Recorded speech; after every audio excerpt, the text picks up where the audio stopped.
Hello student, welcome back my YouTube channel गुड़िया GNM nursing. आज हम लोग पढ़ेंगे माता का आंचल पार्ट 2। ठीक है, चलिए कहानी की ओर चलते हैं। जब खाएगा बड़े बड़े कौर, तब पाएगा दुनिया में ठौर। लेखक की माता कह रही हैं कि जब खाएगा बड़े बड़े कौर, मतलब जब बड़ा बड़ा कौर खाएगा हमारा बच्चा, तभी ना दुनिया में स्थान पाएगा। आगे देखिए। देखिए मैं खिलाती हूँ, अपने पति से कह रही हैं कि देखिए मैं खिलाती हूँ। मर्दुए क्या जाने कि बच्चे को कैसे खिलाना चाहिए। मर्द लोग क्या जाने कि बच्चे को कैसे खिलाया जाता है। और महतारी के हाथ से खाने पर बच्चे का पेट भी भर जाता है। और महतारी लोग जब बच्चे को खिलाती हैं तो बच्चे का पेट भी भर जाता है।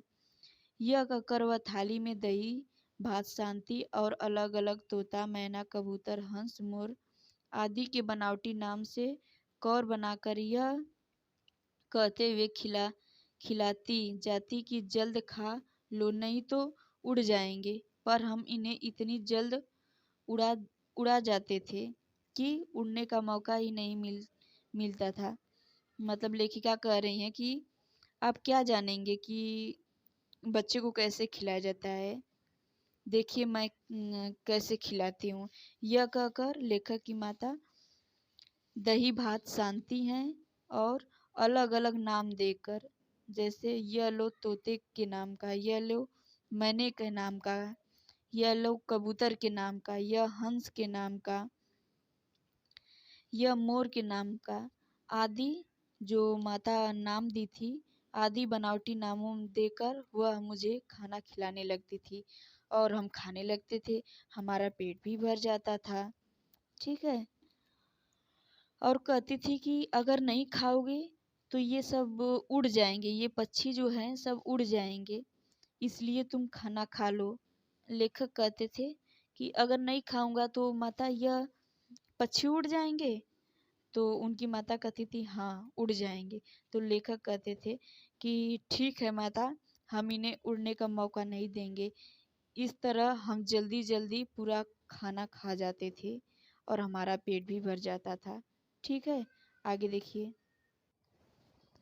जब हम सब बनावटी चिड़ियों को चट कर जाते थे, तब बाबूजी कहने लगते, अच्छा अब तुम राजा हो, जाओ खेलो।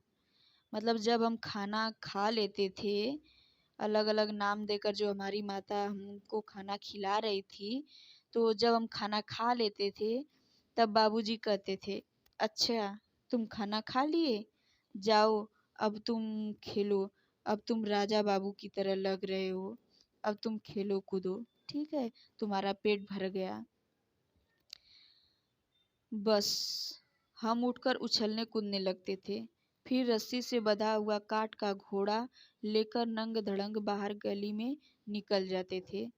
लेखक कह रहे हैं कि जब बाबूजी हमें कहते थे कि जाओ तुम खेलो कूदो अब, तब हम उछलने कूदने लगते थे, हम खुश हो जाते थे।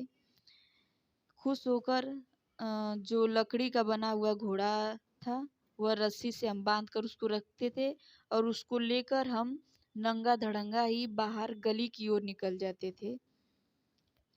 जब कभी मैया हमें अचानक पकड़ पाती तब हमारे लाख छटपटाने पर भी एक चुल्लू कड़वा तेल हमारे सिर में डाल देती थी। हम रोने लगते थे और बाबूजी उस पर बिगड़ खड़े होते, पर वह हमारे सिर में तेल बोथकर हमें उबट कर ही छोड़ती थी। फिर हमारी नाभि और लीलार में काजल की बिंदी लगाकर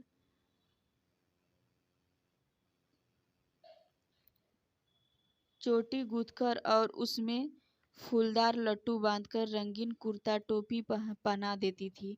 हम खासे कन्हैया बनकर बाबूजी की गोद में सिसकते सिसकते बाहर आते थे। मतलब यहाँ लेखक कह रहे हैं कि जब हमारी माता अचानक हमें कभी पकड़ लेती थी तो पकड़कर हमारे सिर में कड़वा तेल एक चुल्लू लगा देती थी। हम कितना भी रोते गाते थे लेकिन वह मानती नहीं थी। हमें लगाकर उपटन करके तभी हम लगाकर उपटन करती थी और हमारे माथे पर काजल का बिंदी लगाती थी, हमारे नाभि में लगाती थी, और हमारे जो लंबे लंबे बाल थे उसको चोटी करती थी।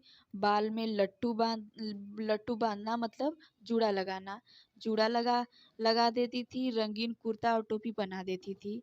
हम बिल्कुल कन्हैया की तरह लगते थे, और यह बनाकर हमें छोड़ देती थी।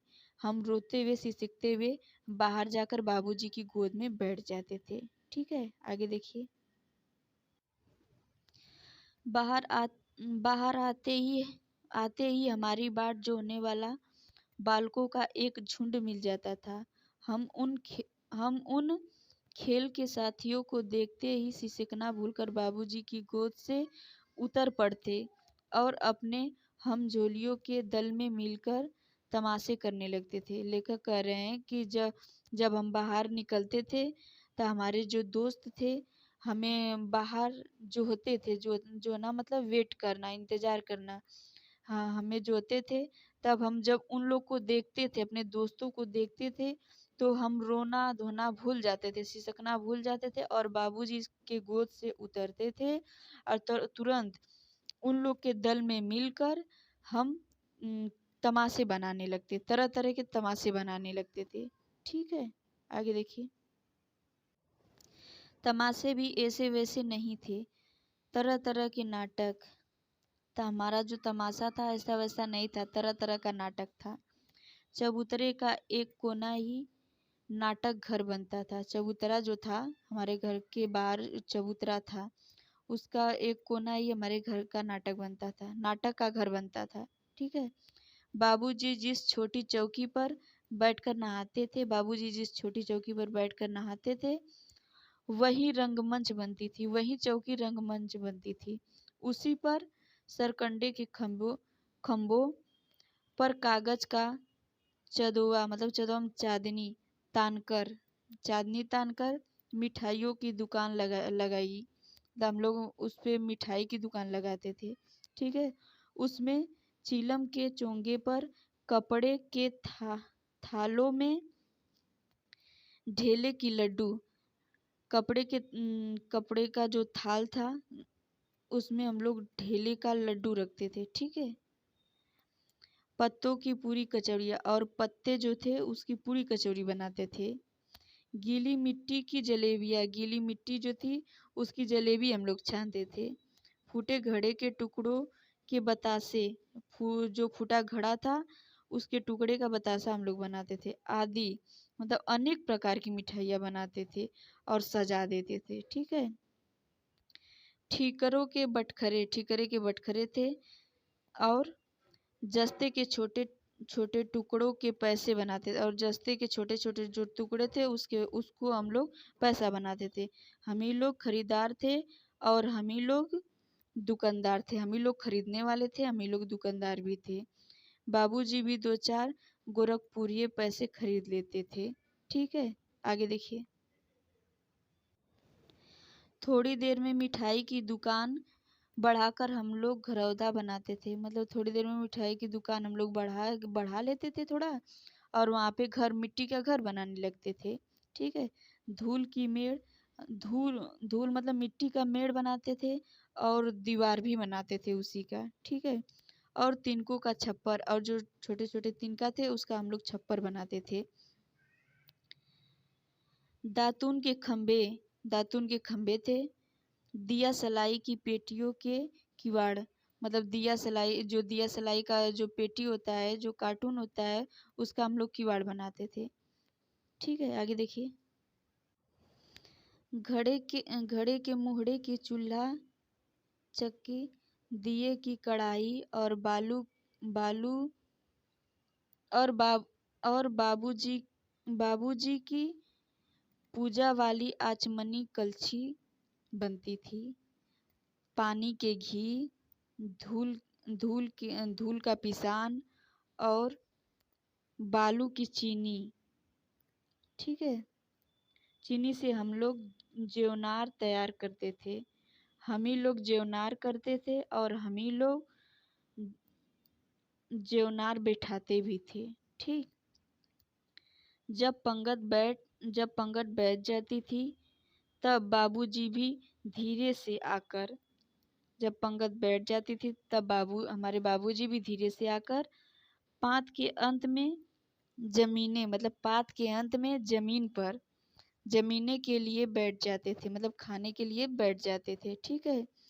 उनको देखते ही हम लोग हंसकर जब बाबूजी बैठते थे तब उनको बैठते देखकर हम लोग हंसने लगते थे और घरौंदा बिगाड़ कर भाग चलते थे, और जो मिट्टी का हम लोग घर बनाए थे उसको बिगाड़ कर हम लोग भाग जाते थे। वह भी हंसते हंसते लोटपोट हो जाते थे। बाबूजी भी हंसते हंसते हंसते लोटपोट हो जाते थे और कहने लगते थे, फिर कब भोज होगा भोलानाथ, मतलब कहने लगते थे, भोलानाथ अब कब भोज दोगे, फिर अब कब होगा यह भोज। आगे देखिए। कभी कभी हम लोग बारात का भी जुलूस निकालते थे। कनस्तर का तंबूरा बजता, अमोले को घीस कर शहनाई बजाई जाती थी। टूटी चूहेदानी की पालकी बनाई जाती थी। ठीक है। आगे देखिए। हम समधी बनकर बकरे पर चढ़ जाते थे और चबूतरे के एक कोने से चलकर बारात दूसरे कोने में जाकर दरवाजे पर लग जाती थी। और मतलब हम लोग समधी बनकर बकरे पर चढ़ जाते थे और चबूतरे के एक कोने से बारात दूसरे कोने जाकर लग जाती थी। वहाँ काठ की पटरियों से घिरे वहाँ जो काठ की पटरियाँ थे उससे घिरे हुए, गोबर से लिपे हुए, आम और केले की टहनियों से सजाए हुए छोटे आंगन में कुल्हिए का कलसा रखा रहता था। जो आम का पेड़ होता है उससे, और जो पत्ते होते हैं और जो केला का पौधा होता है उससे हम लोग घर घर को सजा देते थे, गोबर से अच्छे से लीप देते थे। ठीक है। आगे देखिए। कलसा भी हम लोग रखते थे। आगे देखिए। वहीं पहुंचकर बारात फिर लौट आती थी, मतलब वहां पहुंचकर फिर बारात लौट आती थी। ठीक है। लौटने के समय खटोली पर लाल ओहार डालकर उसमें दुल्हनिया को भी चढ़ा देते थे। मतलब लेखक कह रहे हैं कि जब बारात लौटते समय खटोली पर लाल ओहार हम लोग डाल देते थे और उसमें दुल्हनिया भी बिठा देते थे।